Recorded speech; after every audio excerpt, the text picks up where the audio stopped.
ಪ್ರೀತಿಯ ವಿದ್ಯಾರ್ಥಿಗಳೇ, ಗಣಿತದ ಸಾಮಾನ್ಯ ನಿಯಮಗಳು ಭಾಗ 2ರಲ್ಲಿ ಬಾಡ್ಮಾಸ್ ರೂಲ್ಸ್ ಬಗ್ಗೆ ತಿಳಿದುಕೊಂಡಿದ್ದೆವು.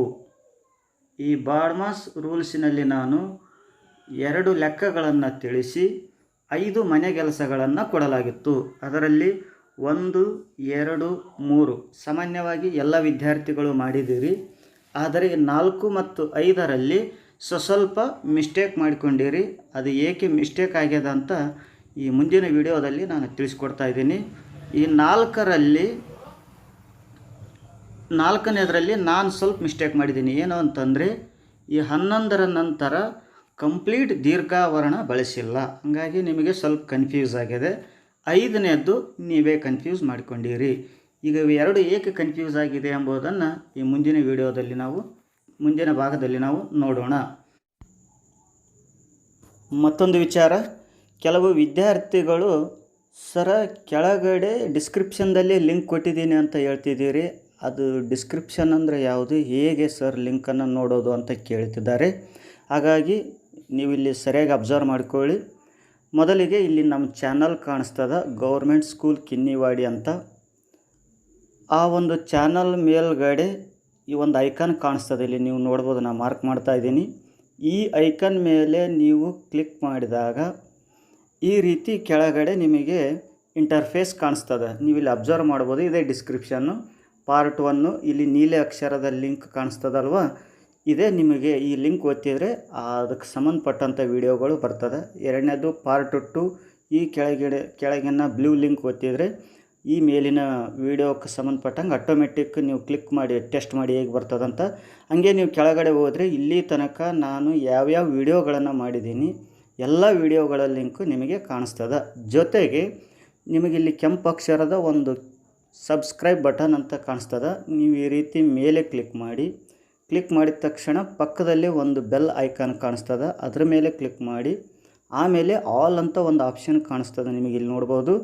ಅದರ ಮೇಲೆ ಕ್ಲಿಕ್ ಮಾಡಿದರೆ ನಾನು ಹಾಕುವ ಹೊಸ ವಿಡಿಯೋಗಳು ನಿಮ್ಮ ಮೊಬೈಲ್ಗೆ ಡೈರೆಕ್ಟಾಗಿ ಬರ್ತಾವ ಅಂತ ಈ ಮೂಲಕ ತಿಳಿಸ್ತಾ ನಿಮಗೆ ಅರ್ಥ ಆಗಿದೆ ಅಂತ ಭಾವಿಸ್ಕೊಳ್ತಾ ಇದ್ದೀನಿ. ಈಗ 4ನೇ ಲೆಕ್ಕ, ಈ ಲೆಕ್ಕವನ್ನು ನೋಡೋಣ. ದೀರ್ಘಾವರಣ ಪುಷ್ಪಾವರಣ 9 ಪ್ಲಸ್ ಅಲ್ಪಾವರಣ 12 ಮೈನಸ್ 4 ಕಂಪ್ಲೀಟ್ ಅಲ್ಪಾವರಣ ಇಂಟು 3 ಕಂಪ್ಲೀಟ್ ಪುಷ್ಪಾವರಣ ಭಾಗಾಕಾರ 11 ಕಂಪ್ಲೀಟ್ ದೀರ್ಘಾವರಣ ಪ್ಲಸ್ 2 ಅಂತ ಇದೆ. ಈಗ ನಿಮ್ಗಾಗಲೇ ಗೊತ್ತಿದೆ. ಮೊದಲನೇ ಏನು ತೊಗೋಬೇಕಂದ್ರೆ ನಾವು ಬ್ರಾಕೆಟ್ನಲ್ಲಿ ಫಸ್ಟ್ ಯಾವತ್ತು ತೊಗೋಬೇಕು, ರೇಖಾವರಣ. ಈ ಲೆಕ್ಕದಲ್ಲಿ ರೇಖಾವರಣ ಇಲ್ಲ. 2ನೇದ್ದು ಅಲ್ಪಾವರಣ ಇದೆ, ಇಲ್ಲಿದೆ.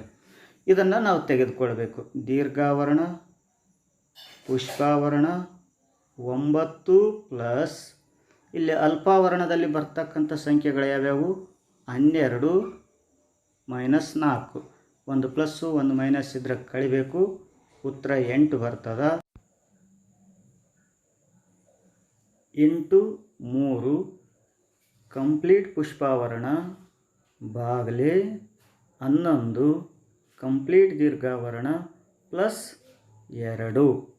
ಈಗ ಇಲ್ಲಿ ಅಲ್ಪಾವರಣ ಮುಗೀತು. ಅಲ್ಪಾವರಣ ಆದಮೇಲೆ ಯಾವುದಾದ ಚಿಹ್ನೆ, ಪುಷ್ಪಾವರಣ. ಈ ಪುಷ್ಪಾವರಣದಲ್ಲಿ 3 ಅಂಕಿಗಳು ನಿಮಗೆ ಕಾಣಿಸ್ತವೆ. +9 +8 ಇಂಟು 3.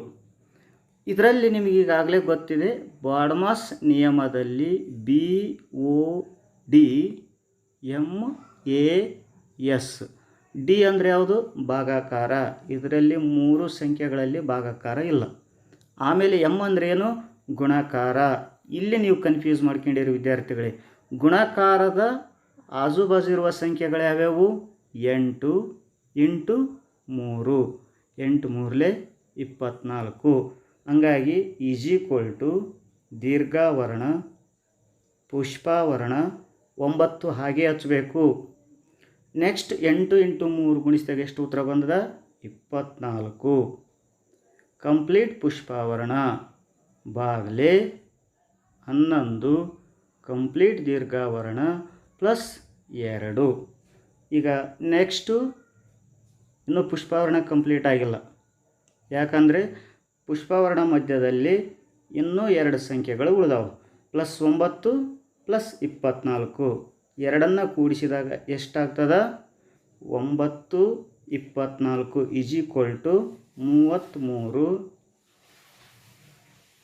33/11 ದೀರ್ಘಾವರ್ಣ +2.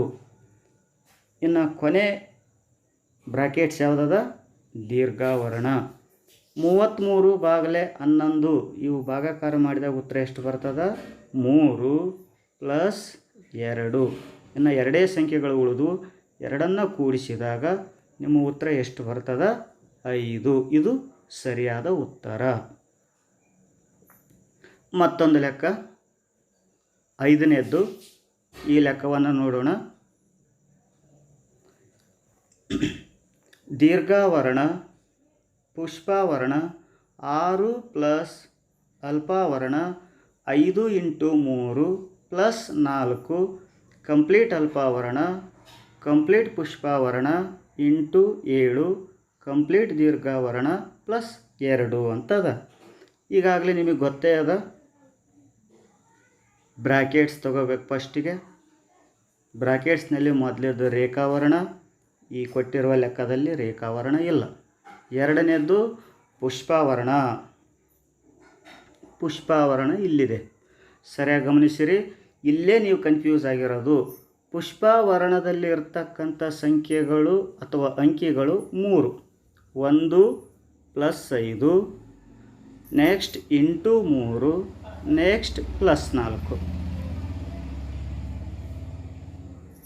ನಮ್ಮ ಬಾಡ್ಮಾಸ್ ನಿಯಮದ ಪ್ರಕಾರ BODMAS ಇಲ್ಲಿ ಡಿ ಫಸ್ಟಿಗೆ ಬರ್ತದೆ, ಅಂದರೆ ಭಾಗಾಕಾರ. ಇದರಲ್ಲಿ ಭಾಗಾಕಾರ ಇಲ್ಲ. ನೆಕ್ಸ್ಟ್ ಎರಡನೇದು ಎಮ್ ಅದ. ಎಮ್ ಅಂದರೆ ಗುಣಾಕಾರ. ಹಂಗಾಗಿ ಈ 5 ಮತ್ತು 3ರ ಮಧ್ಯೆ ನಾವು ಗುಣಾಕಾರ ಮಾಡಬೇಕು. ಭಾಳ ಜನ ಏನು ಮಾಡಿರಿ, ನೀವು 3 + 4 ಕೂಡಿಸಿರಿ. ಕೂಡಿಸೋದು ಆಮೇಲೆ ಅದ. ಇಲ್ಲಿ ನೋಡಿ, ಫಸ್ಟ್ ಎಮ್ ಅದ ಅಂದರೆ ಗುಣಾಕಾರ, ಆಮೇಲೆ ಎ ಅದ ಅಂದರೆ ಕೂಡಿಸೋದು, ಆಮೇಲೆ ಎಸ್ ಅದ ಅಂದರೆ ಕಳೆಯೋದು. ಹಾಗಾಗಿ ಇಲ್ಲಿ ನೀವು ಫಸ್ಟಿಗೆ ಗುಣಾಕಾರ ಮಾಡಬೇಕು. ಇಲ್ಲೇ ಮಿಸ್ಟೇಕ್ ಮಾಡ್ಕೊಂಡಿರಿ. ಫಸ್ಟಿಗೆ ಗುಣಾಕಾರ ಮಾಡಿ ಆಮೇಲೆ ಕೂಡಿಸಬೇಕು. ಯಾವ ಚಿಹ್ನೆ ಫಸ್ಟ್ ಬರ್ತದೋ ಅದನ್ನು ನೀವು ಮೊದಲು ಮಾಡ್ಕೋಬೇಕಾಗ್ತದೆ. ಹಂಗಾಗಿ = ದೀರ್ಘಾವರ್ಣ ಪುಷ್ಪವರ್ಣ 6 + ಪುಷ್ಪವರ್ಣ 5 × 3 15 +4 ಅಲ್ಪಾವರ್ಣ ಪುಷ್ಪವರ್ಣ × 7 ಕಂಪ್ಲೀಟ್ ದೀರ್ಘಾವರ್ಣ +2. ಈಗ ಅರ್ಥ ಆಯ್ತಲ್ಲ. ಫಸ್ಟ್ ಯಾವ ಚಿಹ್ನೆ ಬರ್ತದ ಅದನ್ನು ನಾವು ಮಾಡಬೇಕಾಗ್ತದೆ. ನೆಕ್ಸ್ಟ್ ಸ್ಟೆಪ್ಪು, ಇವಾಗ ಪುಷ್ಪವರ್ಣನೇ ಮತ್ತೇನು ಮುಗಿದಿಲ್ಲ, ತಗೋಬೇಕಾಗ್ತದೆ. ದೀರ್ಘಾವರ್ಣ ಪುಷ್ಪವರ್ಣ 6 + 15 4 19 ಕಂಪ್ಲೀಟ್ ಪುಷ್ಪವರ್ಣ × 7 ದೀರ್ಘಾವರ್ಣ +2. ಇನ್ನು ಕೊನೆ ಬ್ರಾಕೆಟ್ಸ್ ಅಲ್ಪಾವರ್ಣ ಆದಮೇಲೆ ಯಾವುದದ? ಪುಷ್ಪವರ್ಣ. +6 +19 ಇದ್ದರೆ ಕೂಡಿಸ್ಬೇಕಾಗ್ತದೆ. ದೀರ್ಘಾವರ್ಣ 19 6 25 × 7 ಕಂಪ್ಲೀಟ್ ದೀರ್ಘಾವರ್ಣ ಆಮೇಲೆ +2. ಸರಿಯಾಗಿ ಅರ್ಥ ಆಗ್ತದಲ್ಲ. ನೆಕ್ಸ್ಟ್ ಕೊನೆ ಆವರಣ ಯಾವುದು? ದೀರ್ಘಾವರ್ಣ ಉಳಿದಿದೆ. 25 × 7 25 × 7 ನಿಮಗೆ 25ರ ಮಗಿ ಬಂದರೆ ಓಕೆ, ಬರಲಿಲ್ಲ ಅಂದರೆ 25 × 7 ಈ ರೀತಿ ಗುಣಿಸ್ಕೊಳ್ಳಿ.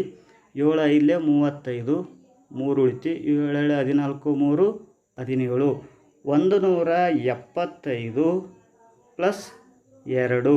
ಈಗ ಎರಡೇ ಸಂಖ್ಯೆಗಳು ಉಳಿದು ಎರಡೂ ಸಂಖ್ಯೆಗಳನ್ನು ಕೂಡಿಸಿದ 177. ಇದು ನಿಮ್ಮ ಸರಿಯಾದ ಉತ್ತರ ಆಗಿರುತ್ತದೆ. ಈ ರೀತಿ ನೀವು ಪದೇ ಪದೇ ಈ ವಿಡಿಯೋವನ್ನು ನೋಡುವ ಮೂಲಕ ಪ್ರಾಕ್ಟೀಸ್ ಮಾಡಿಕೊಳ್ಳಿ ಅಂತ ಹೇಳ್ತಾ ಈ ವಿಡಿಯೋವನ್ನು ಮುಗಿಸ್ತಾ ಇದ್ದೀನಿ.